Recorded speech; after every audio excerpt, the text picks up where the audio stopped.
Good morning, my dear students. How are you all? Good? Okay. चलिए, let's see what is the date today. Today is 31st December 2020. ठीक है. Okay, students. चलिए, आप मुझे ये बताइए, सुबह से उठकर आपने क्या क्या काम किया?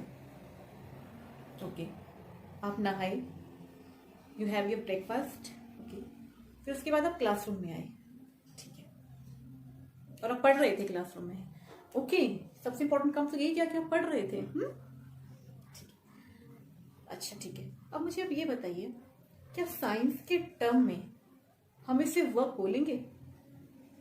डे टू डे लाइफ में आप जो भी काम करते हैं, सपोज आपने अपनी मॉम को देखा होगा, वो जब में खाना बनाती हैं, आपके फादर ऑफिस जाते हैं, आप खेलते हैं, आप पढ़ते हैं, आप खाना खाते हैं, आप सोचते हैं, तो क्या ये सब जो डेली लाइफ वाले काम हैं वो साइंस में भी एज अ वर्क माने जाते हैं क्या?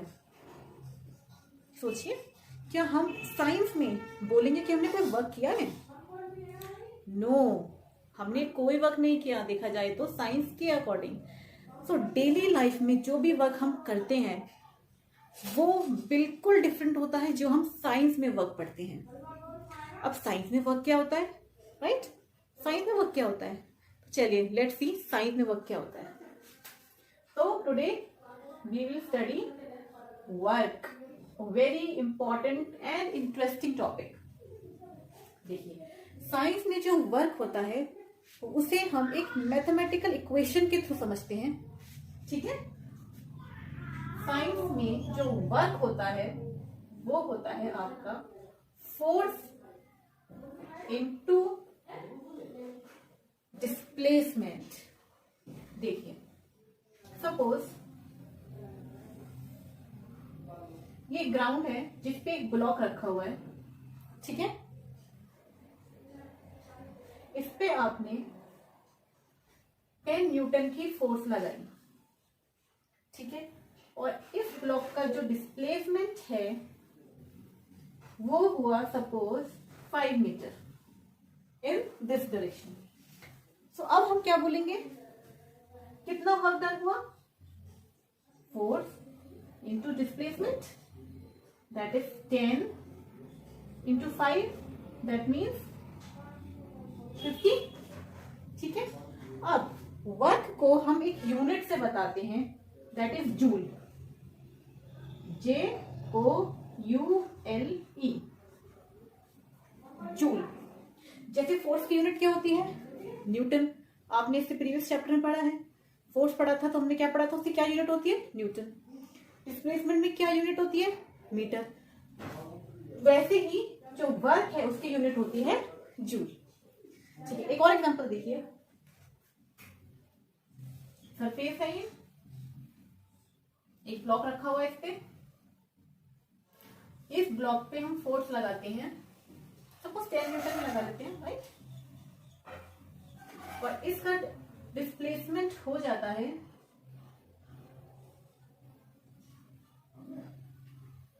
2 मीटर, ठीक है? चलिए, अब आप मुझे बताइए कितना वर्क डन हुआ। कम ऑन, निकालिए जल्दी, क्विकली बताइए कितना वर्क डन हुआ। Very good, 20 joules. Force into displacement 20 into 2। चलिए, one more example. Ground surface पे एक ब्लॉक रखा है, इस पे हमने फोर्स लगाई 10 न्यूटन और दूसरी फोर्स इस पे लग रही है सपोज 20 न्यूटन। तो अब टोटल कितनी फोर्स लग रही है? 2 फोर्सेस। नाउ इसका जो डिस्प्लेसमेंट है सपोज वो हो जाता है 20 मीटर्स का। कितना हो जाता है? 20 मीटर्स का। अब आप बताइए इसमें कितना फोर्स लग रहा है?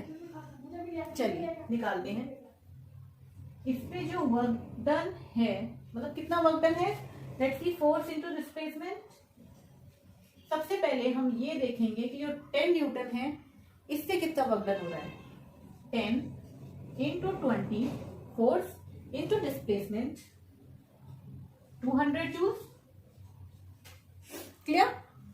अब इस फोर्स का निकालेंगे 20 न्यूटन जो उस पे लग रही है, that is 20 into 20 400 joules. Clear? जब भी किसी ऑब्जेक्ट पे दो फोर्स लगती हैं तो हम दोनों फोर्स का अलग अलग वर्क डन निकालते हैं. दोनों का कंबाइंड वर्क डन कितना हो गया? 600 जूल्स. ठीक है, एक और एग्जांपल देखते हैं.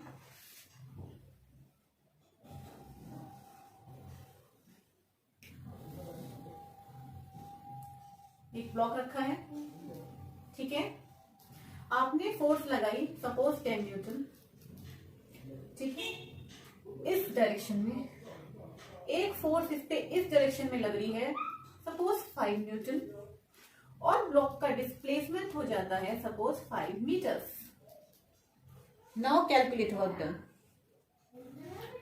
वर्क डन होगा हमारा 10 न्यूटन फोर्स का निकालें तो 10 इंटू 5, सिंपल है, 50 जूल्स. अब एक फोर्स इस डायरेक्शन में भी लग रही है, अपोजिट डायरेक्शन में लग रही है, इसका ही वर्क डन निकालना पड़ेगा. चलिए निकालते हैं. इसका वर्क डन हो गया, वर्क डन 1, वर्क डन 2, ये हो गया 5 इंटू 5 25 जूल्स. देखिए, जब भी फोर्स की डायरेक्शन के अपोजिट डायरेक्शन में डिस्प्लेसमेंट होता है तो वर्क डन हमेशा नेगेटिव हो जाता है. मतलब फोर्स हमारी इस डायरेक्शन में लग रही थी और डिस्प्लेसमेंट किस डायरेक्शन में हो रही है? उसके अपोजिट डायरेक्शन में, उल्टे डायरेक्शन में डिस्प्लेसमेंट है. फोर्स की डायरेक्शन इधर है, डिस्प्लेसमेंट की डायरेक्शन इधर है. अब डिस्प्लेसमेंट की डायरेक्शन नेगेटिव हो गई तो हम क्या बोलेंगे? यहाँ पे जो हमारा वर्क डन है force into negative of displacement. Negative मतलब उसकी डायरेक्शन, फोर्स जो लग रही है उसकी डायरेक्शन के अपोजिट है, तो वर्क डन क्या होगा? नेगेटिव. तो ये हो जाता है हमारा 5 इंटू -5 डिस्प्लेसमेंट, एंड हमारा वर्क डन हो जाता है -25. ठीक है, चलिए एक और सिचुएशन देखते हैं. सपोज ये ग्राउंड है, ये एक वॉल है, यहाँ पे रखा हुआ है एक ब्लॉक, और यहां से फोर्स लग रही है 30 न्यूटन. चलिए, बहुत ज्यादा फोर्स लग रही है. अब तो कहाँ हम 10 पढ़ रहे थे तो 30 न्यूटन बहुत ज्यादा फोर्स लग रही है. अब इस पे क्या वर्क डन होगा? चलिए बताइए, बताइए, क्या कोई डिस्प्लेसमेंट हो रहा है यहाँ पे? नहीं हो रहा ना, नो डिस्प्लेसमेंट, राइट. चलिए वर्क डन निकालते हैं. फोर्स क्या है हमारा? 30, और डिस्प्लेसमेंट क्या है हमारा? 0. कितनी ताकत लगा रही? 30 न्यूटन, 40 न्यूटन. क्या ये डिस्प्लेस करेगा? नहीं करेगा. तो हमारा वर्क डन क्या हो गया? 30 इंटू 0, 0, नो वर्क डन. ठीक है. So Isha, Yes. if somebody would ask you like your name, then you'll say Isha, but they can ask you about the meaning of your name also. So what does your name mean? Sir, the meaning of my name is power energy. Power And- energy. Yes, And sir. if they'll ask you like how you are similar to your name, then what you will state? Yes, sir.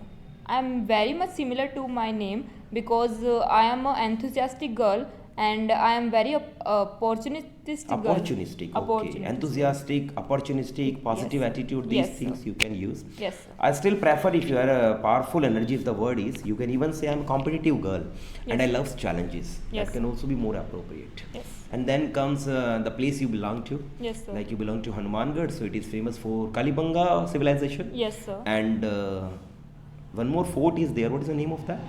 Sir, the Batner Fort. Badner Fort. Okay, okay. Then comes your education. So what is your education? Sir, as per my education is concerned, I have passed my senior secondary education from CBSE board and CBSE. How many marks you scored in that? How many percentage in 12th? 12th, Yes. sir, in 12th 67 and in 10th 10th? 8.2 CGPA. Okay, 8.2 CCP. And what about your graduation? Sir, I have my bachelor's. I have Bachelor's. completed my bachelor's. Bachelor degree. Yes, sir. Okay, okay. Now you are preparing for UPSC. Yes, sir. Okay. Do you have any experience of teaching somewhere or doing job somewhere or not? Sir, I took tuitions. Oh, you are taking home tuitions? No, sir. Before marriage, I took. You were tuition. taking, and you were having students. Of which class you are having? Sir, 1 to 10th. Means school Class, students you are yes, having. sir. School students. Okay. And what are your hobbies? Sir, I like dancing very much. Dancing. So other than dancing, also other than Yes, sir. Traveling to different places and exploring means new culture. exploring new culture. Yes, sir. That's great. So which places you have visited till yet? Yes, sir. I have visited Gujarat, Okay. and in Gujarat I have visited Surat. Surat. And if we talk about Maharashtra, Mhm. then I have visited in Thane. Mumbai. Yes, sir. Okay. Mumbai, Thane. Right. And the Gateway of India I liked very much. Okay. And Marine Drive is a very popular Right, place. right. Yes, It sir. can be. And what about your aim of life? To crack UPSC? Yes, sir. To become an IAS? Yes, sir. Okay. And comes to your strengths, like strong points in you. Any of your strengths?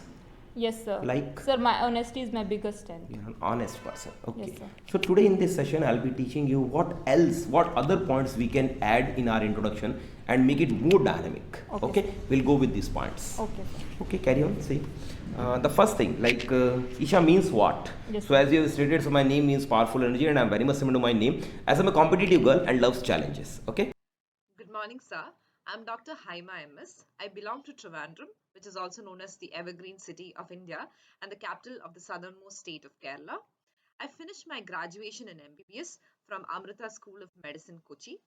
Post my graduation, I went for a couple of externships to the US in order to pursue my post graduation over there. However, while I was working there, I did not feel quite empathetic and realized that my services were essential back in India, and I decided to quit and come back. And since then, from the year 2018, I have a salubrious experience of working in both government as well as private institutions. So I'm a very cheerful, persistent, dedicated, empathetic, and competitive person. My aim in life is to be a part of the prestigious Armed Forces Medical Services, and my hobbies include playing basketball, playing squash. I also enjoy traveling as well as reading books.